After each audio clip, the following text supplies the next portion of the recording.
Cumprimentamos a todos com a paz de nosso Senhor e Salvador Jesus Cristo. Estamos iniciando mais um programa EBD na TV. Nós estamos estudando neste primeiro trimestre de 2018 nas revistas da CPAD com o tema A Supremacia de Cristo, Fé, Esperança e Ânimo na Carta aos Hebreus. Nós temos como comentarista da CPAD o pastor José Gonçalves, que é pastor presidente ali em Água Branca, no Piauí. Hoje estaremos estudando a lição de número 5, que tem como título Cristo é superior a Arão e à ordem levítica. O autor aos Hebreus continua fazendo as suas comparações. Nós vimos ele mostrando que Jesus é superior aos profetas, aos anjos, superior a Moisés, e agora nós vamos estudar ele dizendo que Jesus é superior ao sumo sacerdote Arão, superior à ordem levítica, os descendentes da tribo de Levi, que então está indicando que também aqueles que herdaram o sumo sacerdócio de Arão, que são os descendentes legítimos, que foram consagrados a sumos sacerdotes depois de Arão, que tinham que ser parentes de Arão, que tinham que ser descendentes diretos da tribo de Levi, que Arão era da tribo de Levi, mas descendentes diretos de Arão. Só esses podiam ser sumos sacerdotes. Os levitas que carregavam o tabernáculo, que montavam, desmontavam, que ajudavam nos sacrifícios, e os sacerdotes propriamente eram aqueles que eles poderiam fazer os trabalhos mais identificados, como no altar do holocausto, como no lugar santo, ali na mesa dos pães de proposição, ali no altar de incenso e ali no candelabro de ouro. Mas somente o sumo sacerdote, uma vez por ano, poderia entrar no Santo dos Santos, levando então sangue para oferecer em sacrifício a Deus pelos pecados do povo e também pelo seu próprio pecado. O textuário da lição está na Epístola aos Hebreus, capítulo 4, versículo 14, que diz: Visto que temos um grande sumo sacerdote, Jesus, Filho de Deus, que penetrou nos céus, retenhamos firmemente a nossa confissão. O autor aos Hebreus vai mostrar que teve a sua eficiência não completa. E quando ele fala de Jesus, ele não chama apenas Jesus de sumo sacerdote, mas ele o chama de grande sumo sacerdote, indicando que ele é maior. E faz questão de enfatizar que ele não é apenas filho do homem, mas é filho de Deus.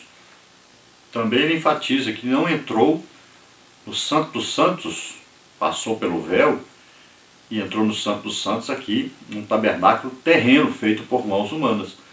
Mas Jesus passou pelo véu, ou seja, passou pelos céus, e penetrou a presença de Deus, ofereceu sacrifício por nós, pelos nossos pecados.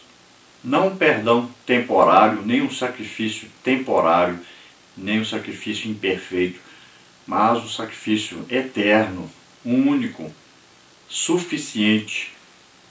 Então, diante disso, da superioridade de Jesus Cristo, ele chama a atenção, então, dos judeus cristãos, que são aqui os principais destinatários da sua epístola, para que eles não deixem a sua confissão de fé, que eles fizeram um dia aceitando a Jesus como Senhor e Salvador, que eles não deixem a sua fé, porque eles estão agora participando do corpo de Cristo na terra. Eles agora estão participando de uma salvação eterna, de coisas muito superiores às coisas humanas.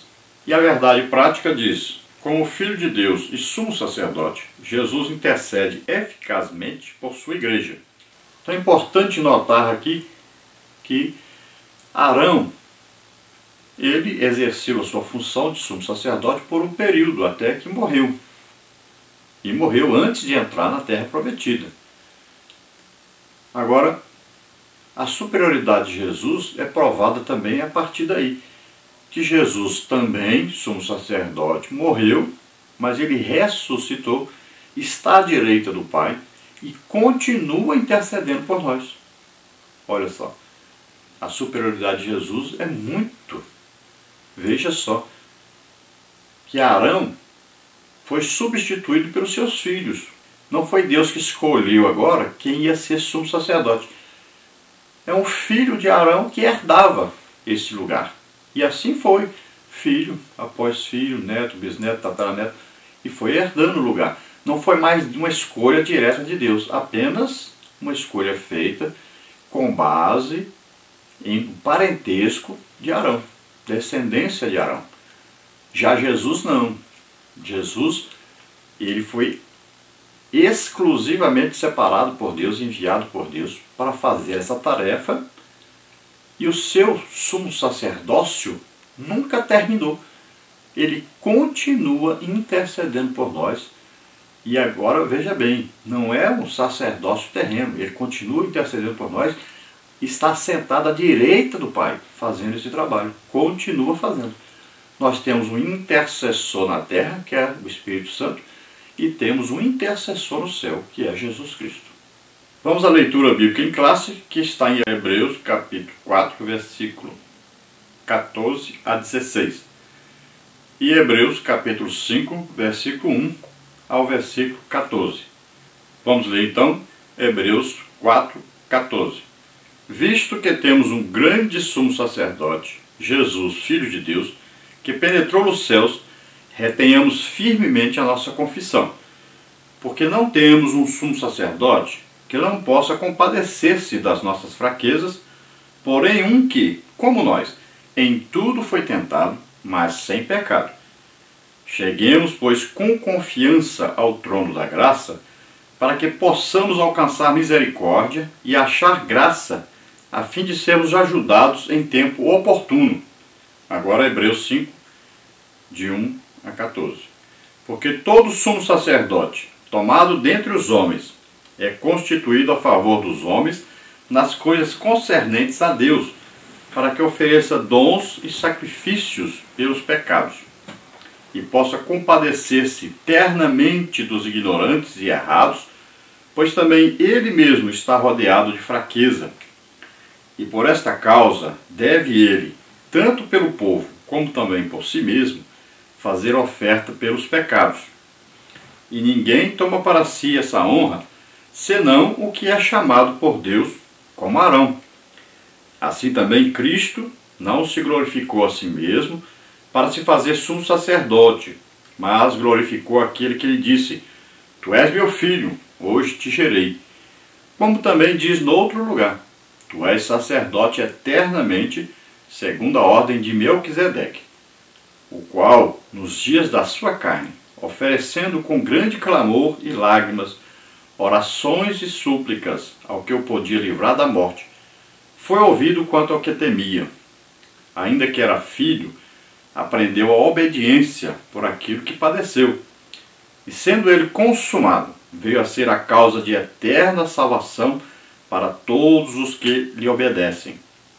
Chamado por Deus, sumo sacerdote, segundo a ordem de Melquisedeque, do qual muito temos que dizer, de difícil interpretação, porquanto vos fizestes negligentes para ouvir, porque devendo já ser mestres pelo tempo, ainda necessitais de que se vos torne a ensinar quais sejam os primeiros rudimentos das palavras de Deus, e vos haveis feito tais que necessitais de leite e não de sólido mantimento, porque qualquer que ainda se alimenta de leite não está experimentado na palavra da justiça, porque é menino. Mas o mantimento sólido é para os perfeitos, os quais, em razão do costume, têm os sentimentos exercitados para discernir tanto o bem como o mal. Nessa lição, então, teremos aí as seguintes partes e os seguintes tópicos.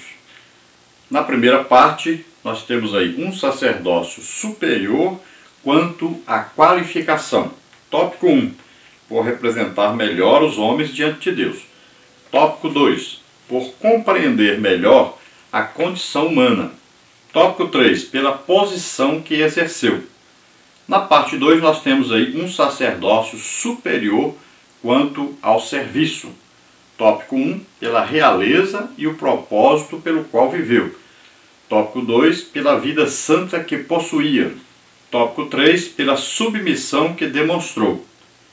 Na parte número 3, temos aí um sacerdócio superior quanto à importância teológica. Tópico 1, uma doutrina transcendente. Tópico 2, uma doutrina essencial. A introdução aí diz o seguinte: a doutrina do sacerdócio de Jesus começa a ser exposta a partir de Hebreus 4, de 14 a 16. Nessa seção, o autor apresenta Jesus como o grande sumo sacerdote que penetrou os céus. Jesus, portanto, era um sumo sacerdote grandioso, misericordioso e compassivo. Na seção de Hebreus 5, de 1 a 10, o autor sacro apresenta de forma detalhada uma discussão sobre as atribuições e qualificações do sacerdócio. A intenção dele é mostrar que o sacerdócio de Jesus superou o sacerdócio arônico e a ordem levítica em grandeza e qualificação. Os sacerdotes humanos eram cobertos de fraquezas e defeitos, e por isso pouco podiam fazer pelos homens. Todavia, Jesus, como sumo sacerdote, era de uma ordem superior e perfeita, e, por conta disso, capaz de condoer-se e socorrer os que a ele recorrem. Por fim, o autor finaliza censurando os crentes pela ignorância deles frente a uma doutrina de tão grande relevância. Vamos ver então esse quadro que está na revista do professor, dizendo aí as razões da superioridade e da qualificação do sacerdócio.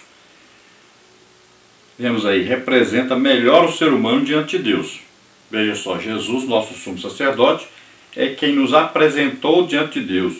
Ao contrário do sacerdócio arônico, que oferecia ofertas e sacrifícios, Jesus ofereceu sua própria vida como oferta a Deus em nosso favor. Hebreus 4, de 14 a 16. Compreende melhor a condição humana. Um sacerdote que trabalhava com as exigências da lei e ao mesmo tempo com as fraquezas humanas, necessitava a todo tempo evitar os extremos. Na mente do autor sagrado, somente Jesus, o sumo sacerdote perfeito, pôde cumprir com esse requisito, porque ninguém como ele compreendia tão bem a condição humana. E pertence então a um sacerdócio superior. Não era sumo sacerdote quem quisesse ser, mas aquele a quem o Senhor chamasse. Hebreus 5:4. Jesus, nosso sumo sacerdote, em tudo foi superior e mais honrado do que Arão, visto pertencer a uma ordem sacerdotal superior e haver sido enviado do céu para essa missão. Então nós vamos ver que a epístola é destinada a judeus cristãos que compreendiam perfeitamente essa linguagem teológica, falando sobre, então, o sumo sacerdote Arão, os seus descendentes e também os levitas, que eram da tribo de Levi, como Arão também era, né? Arão era irmão de Moisés e Miriam, filhos de Arão e Joquebede. E Arão foi escolhido por Deus para ser sumo sacerdote. E foi criado então todo um sistema sacrificial para que fossem oferecidos sacrifícios a Deus em favor do povo. Foi criado então um tabernáculo, figura da presença de Deus no céu.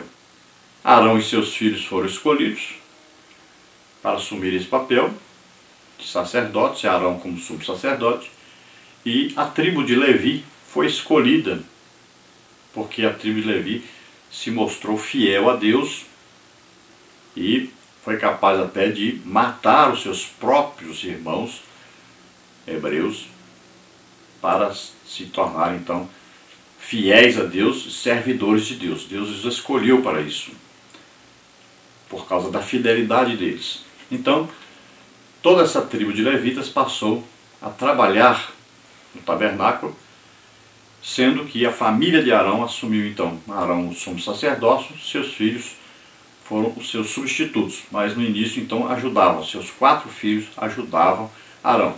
2 filhos de Arão morreram, porque ofereceram fogo estranho, desobedeceram a ordem de Deus no sistema ali de sempre deixar aceso o fogo perante Deus.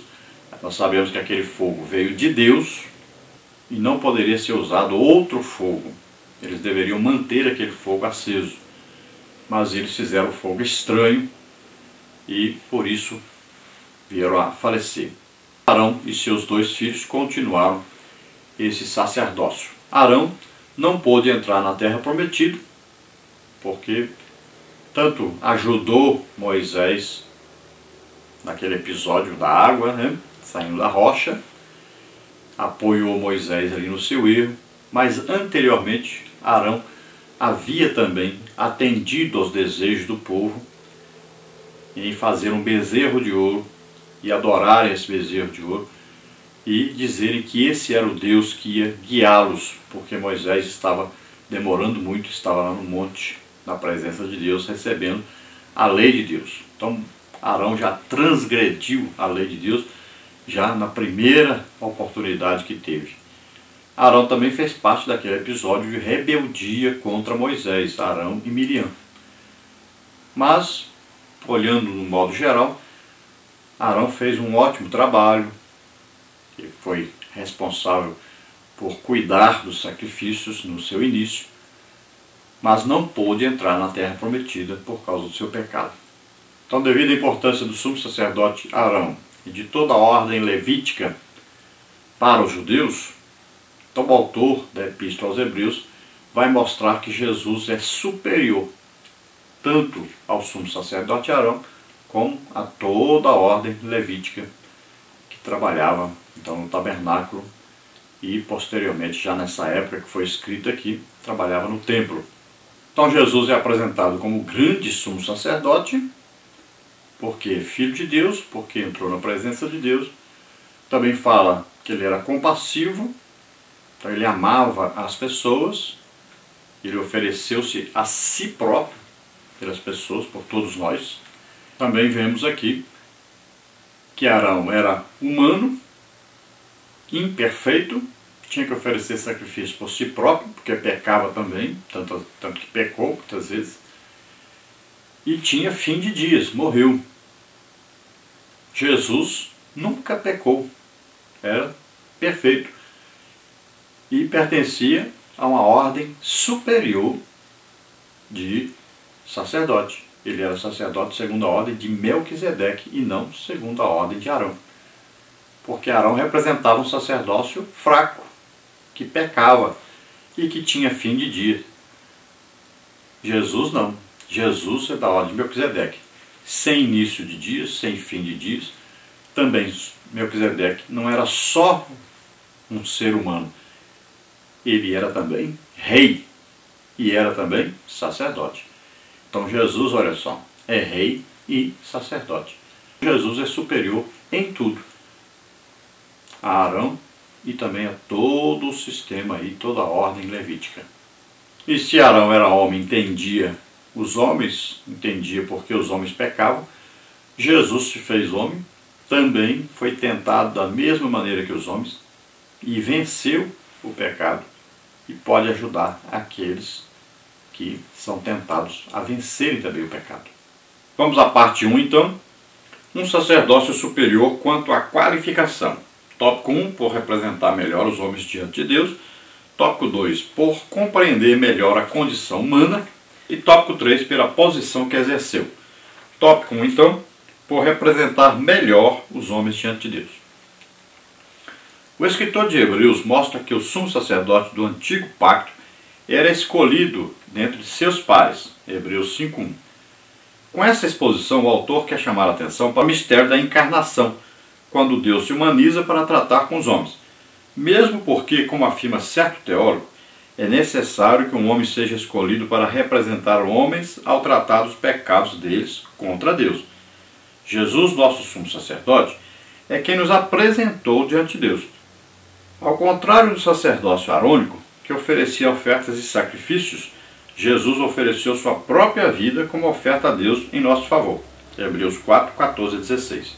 Então aqui o autor aos Hebreus vai dizer da humanidade dos sacerdotes, do sumo sacerdote principalmente, que era escolhido dentre os homens, da descendência de Arão.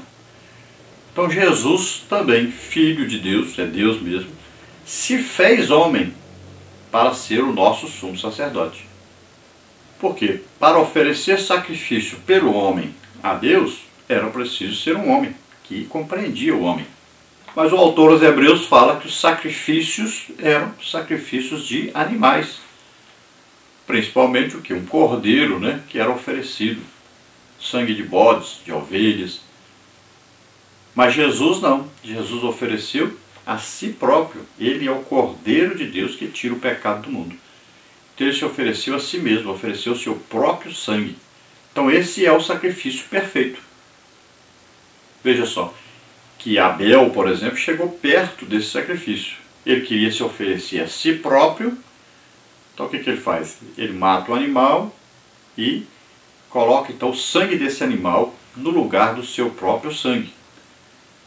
Então o sacrifício aí é o quê? É um tipo de sacrifício de Jesus Cristo.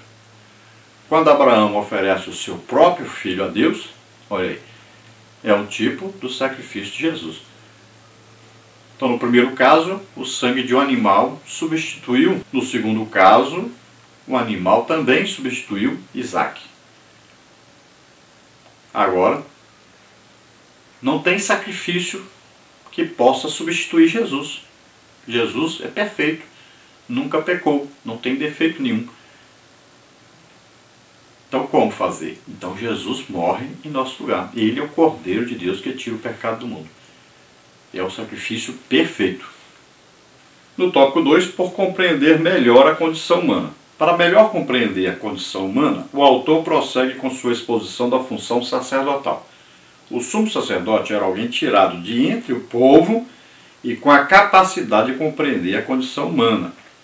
A palavra compadecer-se, Hebreus 5, 2 e 3, traduz o termo grego metropateia, que significa escolher o meio termo a fim de se evitar os extremos.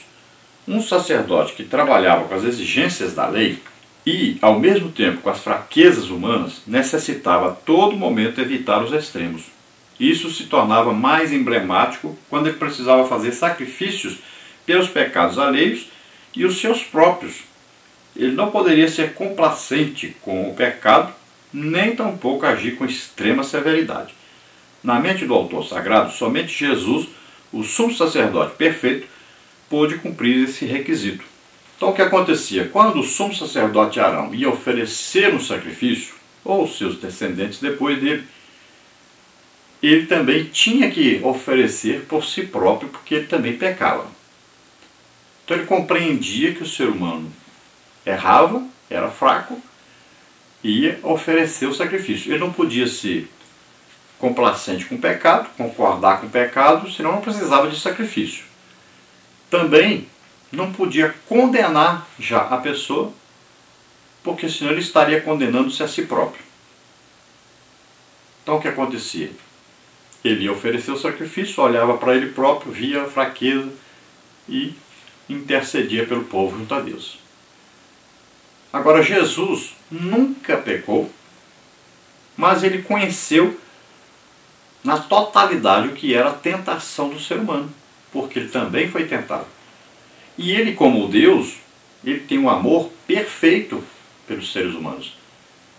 Então ele compreendia melhor do que qualquer outro os desejos do ser humano, as tentações que ele sofria e a sua fraqueza, que o levava muitas vezes a cair nessa tentação.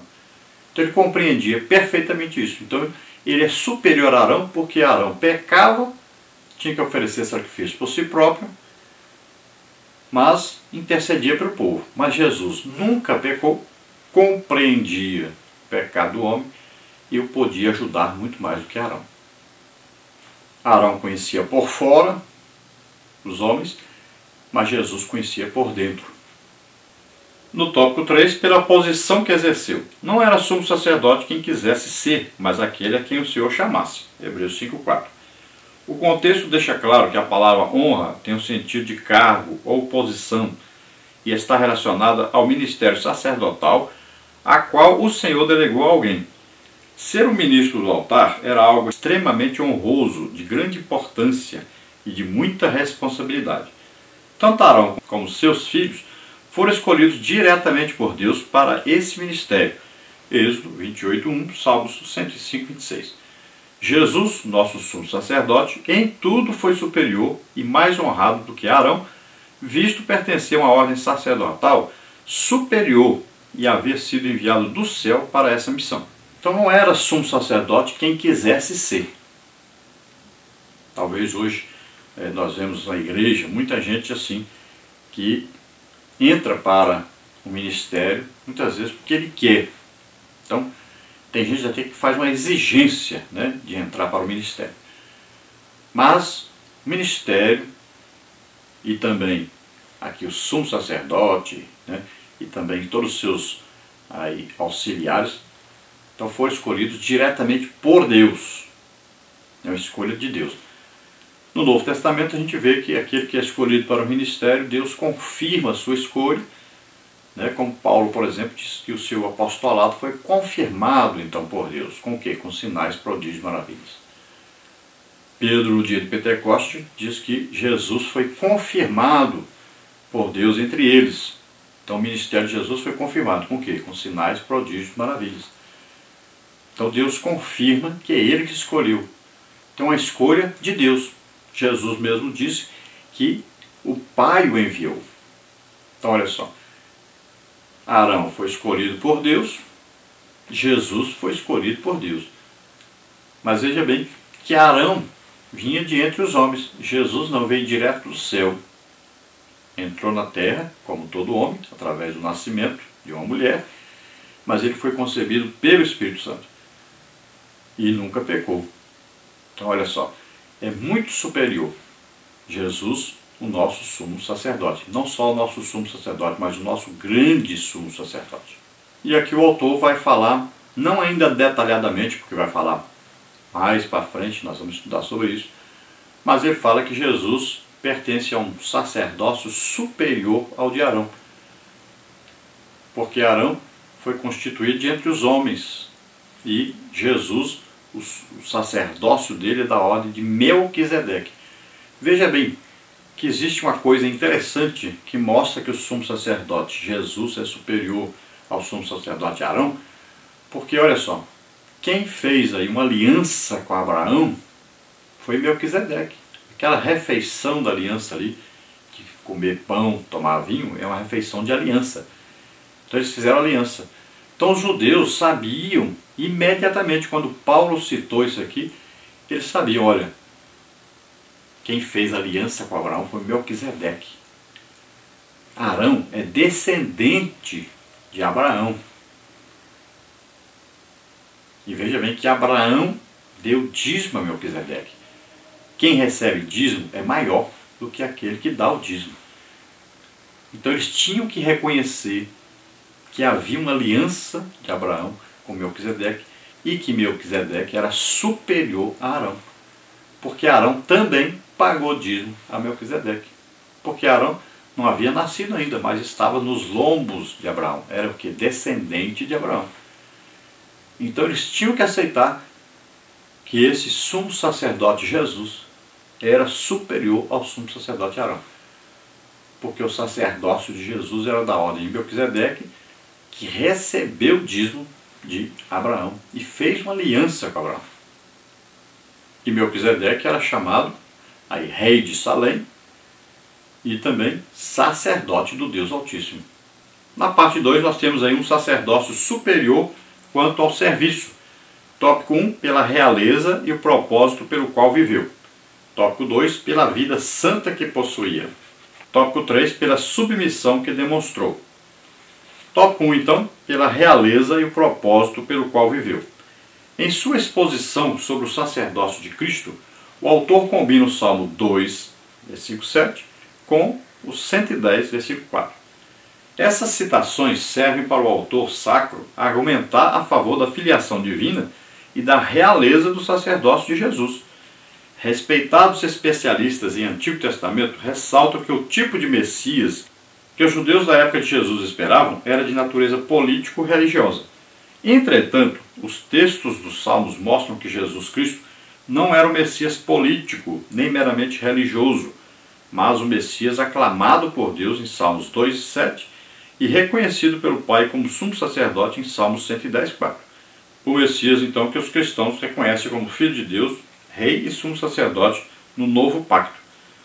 Nosso Cristo, mesmo sendo Filho de Deus, não glorificou a si mesmo, nem tampouco buscou honra para si, mas exerceu o sacerdócio por meio da vontade do Pai. Filipenses 2, de 5 a 7. Então esses dois salmos falam aí: Tu és meu filho, hoje te gerei. Deus dando testemunho de Jesus como Filho de Deus. Isso aí, tanto quando Jesus nasce aqui na terra como homem. Então, tu és meu filho, hoje te gerei. Agora como? É Deus mesmo, mas agora o quê? É um homem vivendo na terra. E quando Jesus morre e ressuscita, que vai entrar no céu, quando é falado, abram-se os portais eternos, que aí vem o Rei da Glória.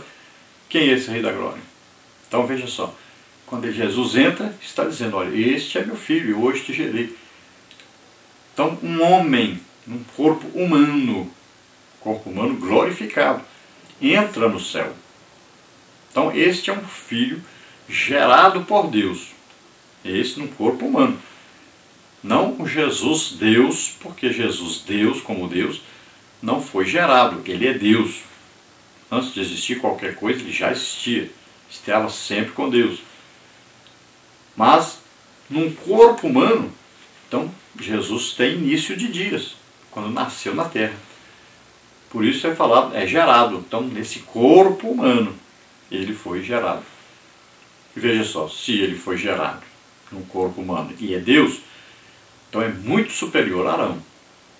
E depois nós vamos ver o outro salmo que está falando de Jesus ser sumo sacerdote segundo a ordem de Melquisedeque. Então a ordem superior à de Arão. Por quê? O que a Bíblia vai dizer sobre Melquisedeque? Sem início de dias, sem fim de dias. Isso indica o quê? Uma eternidade. Outra coisa, nesse sacerdócio não tem filho herdando. É um só que herda, é Jesus Cristo. Só ele. Outra coisa, nesse sacerdócio diz aí que Melquisedeque era ao mesmo tempo sacerdote do Deus Altíssimo e ao mesmo tempo era rei de Salém, ou seja, rei de paz, rei de Jerusalém. Arão nunca foi rei, era só sumo sacerdote. Já Jesus herdou tanto o reinado, então rei, e também o sacerdócio. Então era mais perfeito do que Arão, era superior a Arão. Quando o autor, então, aos Hebreus, menciona Cristo, o Messias, então ele vai falar sobre o Messias com um ministério diferente daquele que os judeus esperavam. Os judeus esperavam alguém político e religioso unido no mesmo sistema, que iria o quê? Derrubar o Império Romano e assumir o lugar e governar sobre eles. Então, eles teriam ao mesmo tempo alguém que seria um general e ao mesmo tempo um sacerdote. Veja só, eles estavam querendo unir as duas coisas. E Jesus não era nenhuma coisa nem outra. Ele era o rei, por excelência, era Deus mesmo, e também sumo sacerdote de uma ordem que não era a ordem de Arão, que os judeus esperavam. Então, veja só que Jesus veio trazendo o quê? Paz, amor, misericórdia, veio morrer em nosso lugar, completamente diferente da ideia que os judeus tinham sobre o Messias que viria. Porque a ideia que eles têm sobre o Messias, ela vai realmente se cumprir, mas vai ser lá no milênio. Quando Jesus vier no final da grande tribulação, ele vem realmente como um rei e sacerdote para reinar sobre eles. Ele vem aí, ele virá exatamente como aí o religioso e também o político. Então ele vem e destrói os exércitos inimigos, os exércitos de Satanás. Satanás é preso por 1000 anos e Jesus mesmo vai governar sobre os judeus. Então a visão deles é uma visão de um cumprimento profético que vai acontecer durante o milênio, mas que não era para a época que Jesus veio, porque ele veio para morrer por nós. Não veio para governar sobre eles quando ele veio a primeira vez. Então veja que o sumo sacerdote, a função dele era a glorificação de Deus e não de si próprio. Assim também Jesus em tudo se fez homem. Ele se humilhou a si mesmo, deixou todas as prerrogativas divinas para se tornar homem, viver na terra como homem. Então se humilhou a si mesmo e sempre exaltando o Pai, sempre adorando a Deus, sempre levando as pessoas a adorar o Pai, a obedecer ao Pai. Tópico 2, pela vida santa que possuía. A primeira parte do versículo 7 do capítulo 5 de Hebreus é usada pelo autor sacro para se referir à vida piedosa de Jesus. Intercessão, compaixão, oração e súplicas são qualidades presentes em um verdadeiro sacerdote. O autor destaca que os fatos por ele levantados aconteceram quando Jesus ainda exercia seu ministério terreno, revelando dessa forma o seu viver santo. Os intérpretes destacam que esses fatos estão relacionados com a oração de Jesus no Getsemane, como está aí Marcos 14, 33 a 36, conforme narra os evangelhos, e serve para mostrar que um sacerdote assim santo, piedoso e compassivo é capaz de condoer-se das fraquezas humanas e dos que sofriam. Então Jesus demonstrou ser um sumo sacerdote cheio de compaixão, de amor, de misericórdia. Veja bem que ele chorou por causa de Lázaro, que havia morrido, né? Ele chorou lá quando olhou para Jerusalém, a gente entende que ali ele chorou, dizendo para Jerusalém: quantas vezes eu quis ajuntar vocês como a galinha junta os seus pintinhos debaixo das suas asas. Vocês não quiseram. Imagine também quando Jesus estava lá no Getsemane orando, né? Era a sua oração final ali, buscando a presença de Deus, entregando-se totalmente à vontade de Deus para morrer na cruz por nós. Então, era aí um choro, eram lágrimas, era sofrimento, era angústia. Ele foi capaz então de sofrer também as chicotadas, aí a coroa de espinhos sobre a sua cabeça, as mãos furadas, os pés furados. Tudo isso é sofrimento muito maior, muito superior que Arão. Sofreu muito por nós, deu a sua própria vida por nós. Então Jesus demonstrou em tudo que o sacerdócio dele é superior também nessa parte de compaixão, de amor, de misericórdia, de intercessão, de sofrimento em favor da humanidade. No tópico 3, então, vamos ver que pela submissão que demonstrou. A expressão "foi ouvido quanto ao que temia" é traduzida da Almeida Revista e Atualizada, como tendo sido ouvido por causa da sua piedade.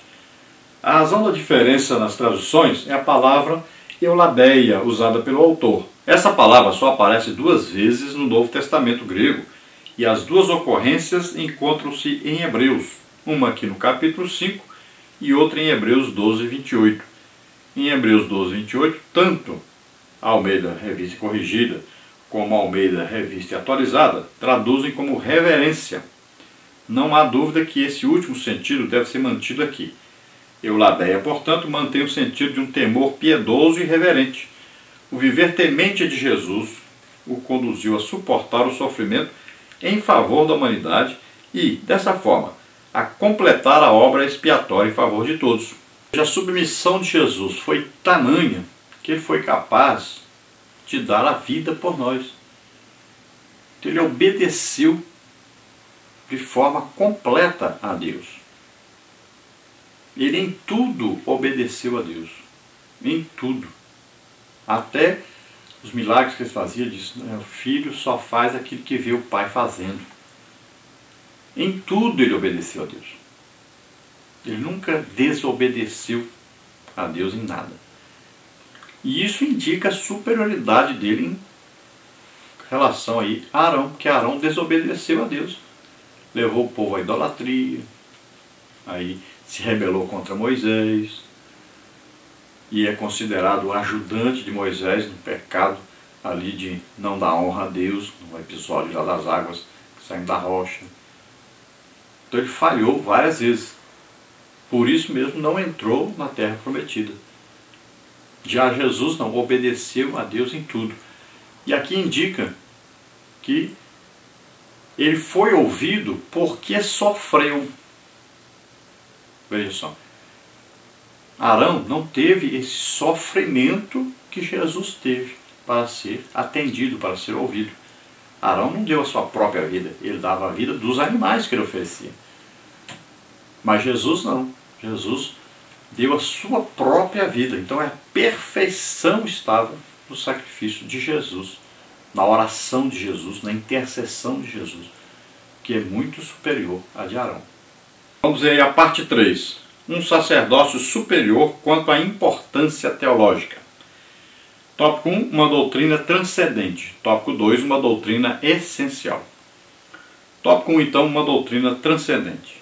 A última parte da seção de Hebreus 5, de 11 a 14, forma um parêntese feito pelo autor para chamar a atenção da importância teológica que possui essa doutrina. O sacerdócio de Jesus Cristo. A compreensão dessa doutrina era de suma importância para o viver cristão, mas a falta de crescimento por parte dos leitores tornava difícil para o autor torná-la compreendida. Era uma doutrina que transcendia em muito aqueles princípios formadores da fé cristã. Requeria maturidade, que só teria sido possível se eles exercitassem suas mentes na meditação da palavra. Então o autor aos Hebreus está chamando a atenção dos judeus cristãos para a importância teológica desse sacerdócio de Cristo. E eles não tinham prestado atenção nisso. E ele diz, por que vocês não prestaram atenção? Porque não se dedicaram a estudar sobre isso. Não se dedicaram a estudar a palavra de Deus se referindo a isso. Veja bem que eles nem se lembravam do sacerdócio de Melquisedeque. Eles não haviam nem prestado atenção que Abraão tinha feito uma aliança com Melquisedeque. Eles não prestaram atenção do testemunho de Deus a respeito de Jesus, dizendo, tu és meu filho, hoje te gerei. Eles não tinham compreendido essas coisas ainda. Então, quando o autor traz luz a essa palavra, né, traz a revelação dessa palavra, todas as duas escritas em Salmos, então eles ficam admirados. Como que nós nunca vimos isso? Como nós não aprendemos isso? Por quê? Porque não estudaram. E aqui o autor aos Hebreus está chamando a atenção deles para esse fato. Já deveriam ter aprendido, deveriam ter estudado sobre isso. Porque era de suma importância saber que Jesus é sumo sacerdote da nossa confissão. Então, quando eles aceitaram Jesus como Senhor e Salvador, não foi apenas uma pessoa que eles aceitaram, mas aceitaram Deus, um sumo sacerdote perfeito que intercede por nós. Ele morreu por nós, ressuscitou e continua intercedendo por nós, está à direita do Pai, fazendo isso ainda. Então, um sacerdócio muito superior, é importantíssimo saber isso, porque para a fé de um judeu era imprescindível um sumo sacerdote, porque eles estavam acostumados a ir lá no templo e oferecer o sacrifício a Deus para serem purificados, livres, né, cobertos aí dos seus pecados. Então, como eles já tinham esse costume, já iam, então eles tinham na consciência deles que só podiam ficar livres dos seus pecados quando fosse oferecer um sacrifício pelos seus pecados lá no templo. Então eles precisavam compreender que agora eles não precisavam mais ir lá no templo oferecer um sacrifício. Jesus já tinha feito esse sacrifício, tinha levado os pecados sobre ele. Agora eles tinham que usar o que está escrito em 1 João. O que está escrito lá? Se confessarmos nossos pecados, ele é fiel e justo para nos perdoar de todo pecado, toda iniquidade. Não precisa mais oferecer um sacrifício a um animal. Jesus é o sacrifício perfeito. Ele é o Cordeiro de Deus que tira o pecado do mundo. Então nós entendemos aqui que alguns judeus cristãos já estavam começando a ir lá no templo para pedir que fosse oferecido um sacrifício em favor dos seus pecados. Então aqui o autor aos Hebreus está dizendo, não é necessário, Jesus já fez isso. O sacrifício de Jesus é perfeito. Ele é o sumo sacerdote perfeito também. Tanto ele é o sacrifício, como ele é o sumo sacerdote. Tópico 2, uma doutrina essencial. Se por um lado essa doutrina era por natureza transcendente, por outro formava o âmago da fé cristã. A sua compreensão traz substância à nossa fé. Não era de admirar que os hebreus estavam indolentes, desanimados e fracos. Não possuíam uma fé substancial. Hebreus 5, 13 e 14. Quando não se tem maturidade suficiente na vida cristã, fica difícil e às vezes impossível de se fazer escolhas acertadas. Então veja bem que aqui o autor aos Hebreus está falando exatamente para eles que, apesar de ser uma coisa assim que precisava de uma revelação de Deus para que eles pudessem entender, então aqui transcendental, né, se referindo a isso, eles precisavam disso urgentemente para manterem a sua fé. Eles precisavam de estudar a palavra de Deus, pedir revelação do Espírito Santo, para que eles pudessem compreender a palavra de Deus, compreender aí o exercício do sumo sacerdote Jesus Cristo em seu favor. Eles precisavam compreender mais a respeito de Jesus, mas para isso eles precisavam estudar sobre isso, precisavam orar sobre isso, pedir a Deus revelação sobre isso, e eles não estavam fazendo isso. Então, era muito difícil eles prosseguirem na sua fé sem entenderem Jesus como ele é e o que ele veio fazer por eles e continuava fazendo, como para nós continua fazendo. Então muita gente cai da fé por causa disso, porque não compreende as coisas de Deus. Mas por que não compreende? Por causa da preguiça em ler, estudar, orar, buscar a revelação de Deus. Por causa disso. Nós hoje temos muita dificuldade, ganhamos muitas almas, eu costumo dizer para os pastores. É muito simples, muito fácil ganhar almas. E eu demonstro isso em qualquer lugar que eu vou. Muitas pessoas aceitam a Jesus. Agora o difícil está sendo em cuidar dessas pessoas. Por quê? Por que que antes não era tão difícil? Porque as pessoas liam a Bíblia. Eram incentivadas a lerem a Bíblia. E agora as pessoas não querem mais ler. Qual o outro motivo? Porque as pessoas oravam muito. Eram incentivadas a orar muito. E agora quase não oram. Qual o outro motivo? Porque era normal um crente jejuar, mas hoje quase não se vê falar mais em jejum. Então as coisas principais, os pilares da fé cristã foram abandonados. E por isso nós temos hoje crentes superficiais, em sua grande maioria. E qualquer coisa nos leva a se desviar ou a ficar na igreja, mas estão distanciados da verdadeira fé.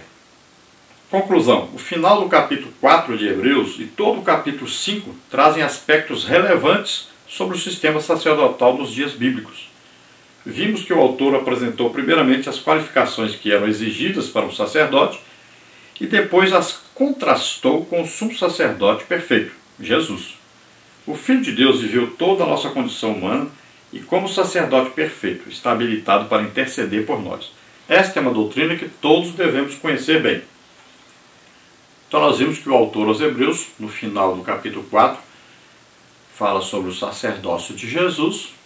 Capítulo 5 ele vai mostrar aí as qualificações do sacerdócio de Arão, né, da ordem levítica, todas as exigências desse sacerdócio, mas vai mostrar que esse sacerdócio era imperfeito e era temporário, e vai contrastar então com o sacerdócio de Jesus e provando que Jesus é superior então a Arão e toda a ordem levítica, que o seu sacerdócio é de uma ordem superior também à de Arão, e vai mostrar, revelar aí que está escrito aí a respeito de Jesus essas coisas, e que os judeus deveriam estudar mais sobre isso, e aprender mais sobre isso, e dar maior valor a isso, assim como nós.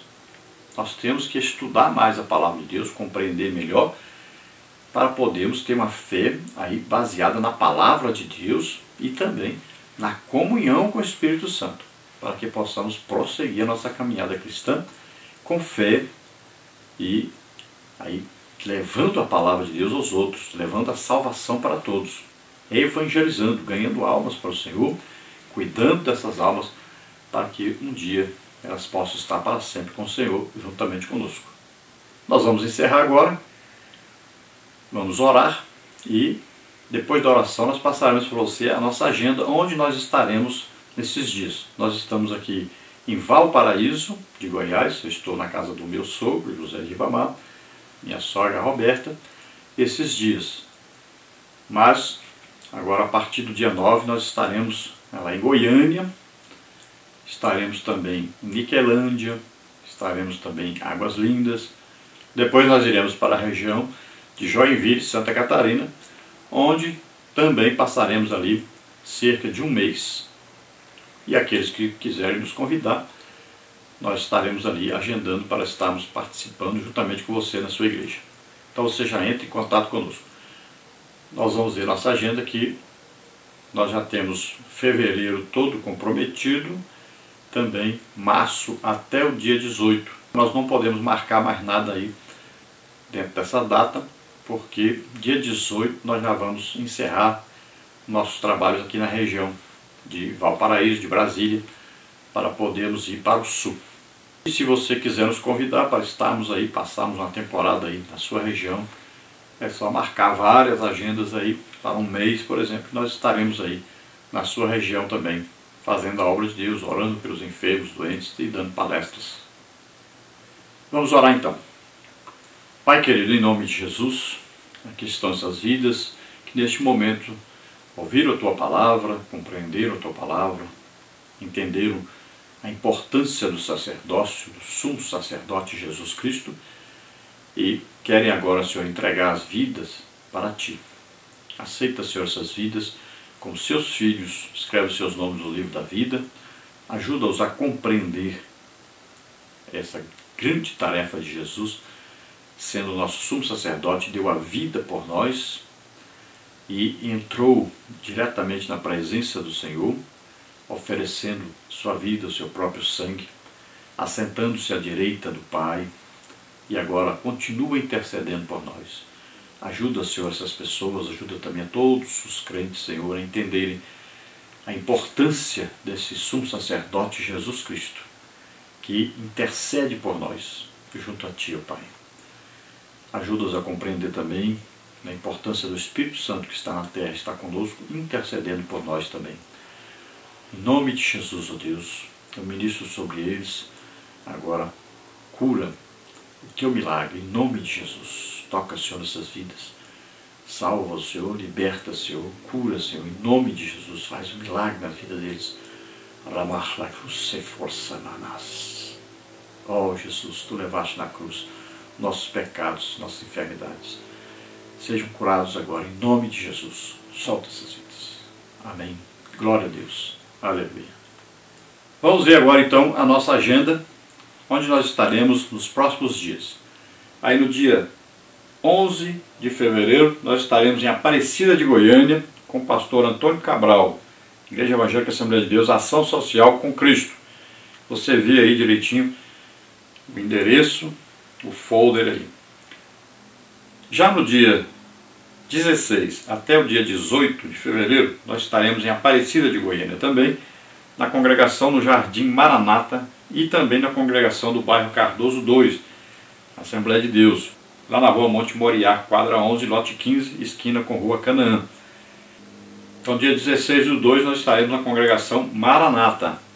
Essa congregação Maranata é na rua Monte Moriá, quadra 11, lote 15, bairro Jardim Maranata, Aparecida de Goiânia, Goiás, com o pastor Luiz. Então, dia 16/2, 17/2, às 18h30, dia 18/2 pela manhã, EBD, nós estaremos orando por batismo do Espírito Santo também.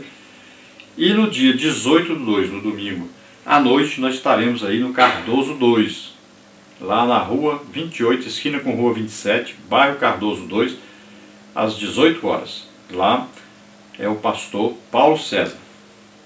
Depois, no dia 21/2, nós estaremos aí numa campanha de libertação, um cego nas mãos de Deus.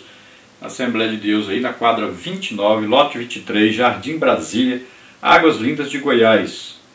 Você esteja lá conosco. Nós estaremos lá com o presbítero Josimar, com o evangelista Carlos Ferreira, e o pastor lá é o pastor Sansão. Já nos dias 22 e 23 de fevereiro, nós estaremos então numa grande cruzada de libertação e curas. Aí nós estaremos então na Assembleia de Deus Ministério Ceilândia, aí na quadra 53, lote 19, Jardim da Barragem 2, Águas Lindas de Goiás, aí com o pastor Sansão. Aí o dirigente é o evangelista Francisco Araújo e o pastor Sansão de Castro. Então você veja que a nossa agenda está vaga aí nesse fim de semana, aí depois do dia 23. Depois, nos dias 3 e 4 de março, nós estaremos em Niquelândia, Goiás, na Igreja Evangélica Assembleia de Deus. Lá vai ter palestra para professores, para os obreiros, para os líderes de departamento, e também estaremos orando por enfermos, doentes. Em todos esses lugares nós oramos por curas.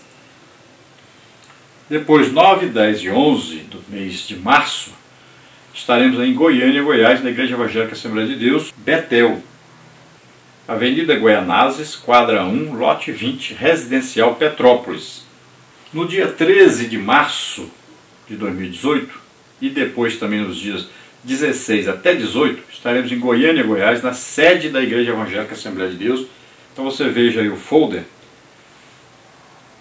a igreja reunida para receber milagres, dias 16, 17 e 18, porque no dia 13 é um culto de doutrina, eu estarei dando lá a palavra de Deus. E nos dias 16, 17 e 18 estaremos então no templo, um grande templo que está sendo aí terminado. A nossa meta aí é pelo menos 200 pessoas curadas. Então você esteja lá conosco. Na sexta e sábado, culto de milagres, domingo pela manhã EBD e à noite também outro culto de milagres. O endereço aí então é a sede, é Rua 208, número 930, setor leste, Vila Nova, Goiânia, Goiás. E o pastor presidente aí é o pastor Nemias Pereira. Dia 7 e 8 do mês de abril, nós temos uma programação em Centro do Guilherme, Igreja Evangélica Assembleia de Deus. Dias 27, 28 e 29 do 4 do mês de abril, estaremos então em Itapevi, São Paulo, Igreja Evangélica Assembleia de Deus, lá com o pastor presidente Alexandre de Oliveira, regional de Itapevi, a Igreja Evangélica Assembleia de Deus, Perus. Dias 3 e 4 do 11, estaremos em Barueri, São Paulo, Igreja Evangélica Assembleia de Deus, aí uma festa de ciclo de oração com a irmã Rosimeire, Jardim Paulista. Fica lá na Alameda Antuérpia, número 170, Recanto Praines. Então estas são as programações e a agenda que está marcada. Você entra em contato conosco, marca a agenda e nós estaremos com você na sua igreja. Se você quiser marcar assim no campo, por exemplo, marcar em várias congregações para nós ficarmos aí durante um mês inteiro, nós podemos ficar. Eu viajo com a minha esposa, aqui em Brasília nós estamos no nosso carro mesmo, e se você desejar, nós podemos ir também na sua região, ou se for melhor para você, de ônibus ou de avião, nós estaremos aí na sua região com você. É só nos convidar, entre em contato conosco, está aí nosso endereço de e-mail, henriquelhas@hotmail.com, nosso telefone, que é TIM, e também WhatsApp, Telegram também, aí 99 é o DDD, telefone 991520454. Então entre em contato conosco. A paz do Senhor a todos.